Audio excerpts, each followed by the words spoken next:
स्तरीय वेटलैंड उपर जो कार्यक्रम है 2025 से विषय साठी संकेत आज समग्र विश्व रे ए विश्व आर्द्र दिवस विश्व आर्द्र भूमि दिवस जोटा कि कहूँ आम वर्ल्ड वेटलैंड डे ता पालन करा जाउछि एवं आज ये परिप्रेक्षी में आम भद्रक जिले में महा आडंबर रे पालन करा जाइछि एवं ए कार्य जो दिवस पालन उद्देश्य होछि वर्तमान पीढ़ी एवं आगामी पीढ़ी को सचेतन करेबा जे आमे केवल जे परिवेश रु आमर चाहिदा को मेंटेबा नहीं आमे परवर्ती पीढ़ी पाई मध्य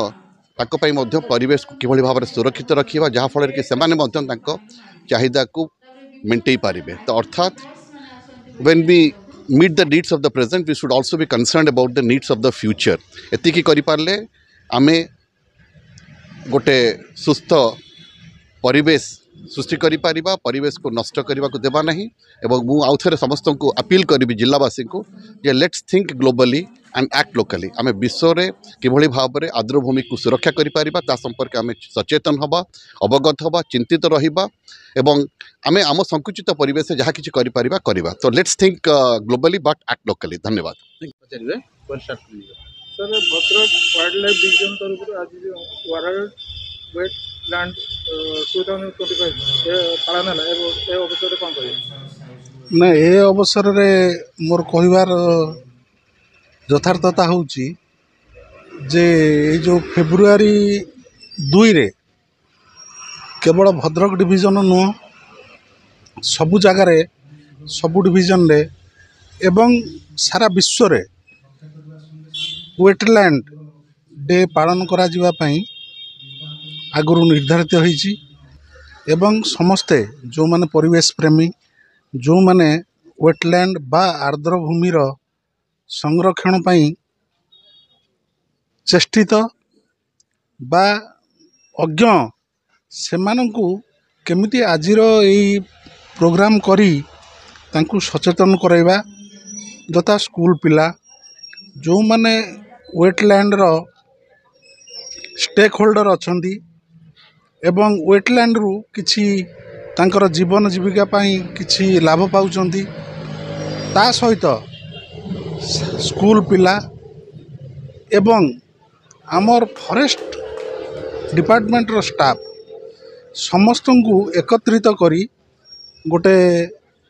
सिम्पोजियम टाइप रो ये जो आमे करिथिलु आयोजन करिथिलु एटा को तो मीटिंग को आजीव नहीं केवल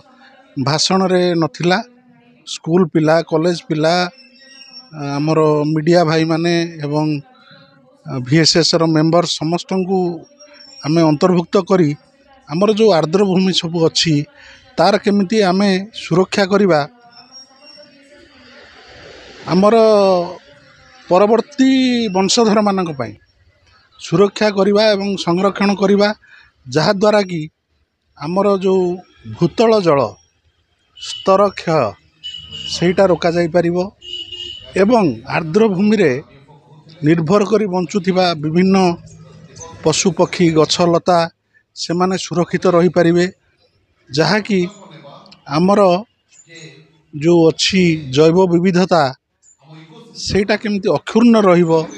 सेति पई समस्त को सचेतनता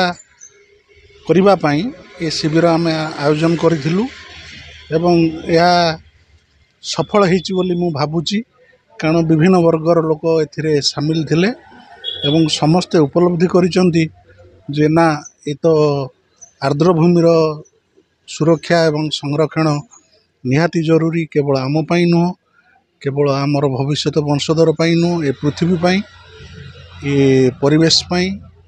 समस्त पाई ए परिसंस्था पाई समस्त पाई तार निहाती सुरक्षा और संरक्षण जरूरी। Sir madam Bhadrak wildlife division तरफ जो वर्ल्ड वेटलैंड डे 2025 जो आज ये पालन करागला ए अवसर में कौन कहना चाहिए? हाँ वेटलैंड डे कहला माने आम आर्द्रभूमि सुरक्षा बोलिकिना कहूचे यार उद्देश्य थिला जे आमर चारिपटे जेतक आर्द्रभूमि अच्छी कि वेटलैंड्स अच्छी ताकू आम केमिति सुरक्षा दे पारिबा तार लाभ केते रहउचे आम समस्ते जानिबार अच्छी एवं लोक मानकर सहभागिता सहित आम जेतक आर्द्रभूमि अच्छी ताकू आम केमिति सुरक्षा देकी बंचेकी रखि पारिबा भविष्यत पाइकी परिवेश सुरक्षा पर कौन आपन कौन प्रतिक्रिया कौन रही कौन मेसेज देबे? परिवेश तो सेमती कह गले आम बहुत गोटे चैलेंजिंग सिचुएशन आम समस्ते अच्छे ग्लोबल वार्मिंग होगा लगी क्लाइमेट चेंज बढ़ुची टेम्परेचर बढ़ा लगुच तो ये जो एत बड़ परिवेश आम भर चेंजेस आसपाई वेटलैंड बहुत बड़ मेजर रोल रही आम चारिपटे आम जिते अधिका पानी रखिपर पानी संरक्षण कर पानी बंचाई पारे वर्षा जल हो कि आम जिते कम संभव पानी को नष्ट करवा से जदि आम ताकू भी आम कर परिवेश सुरक्षा दिगरे आमर गोटे बहुत बड़ पदक्षेप बोलिकी यहाँ ही हेब। Thank you.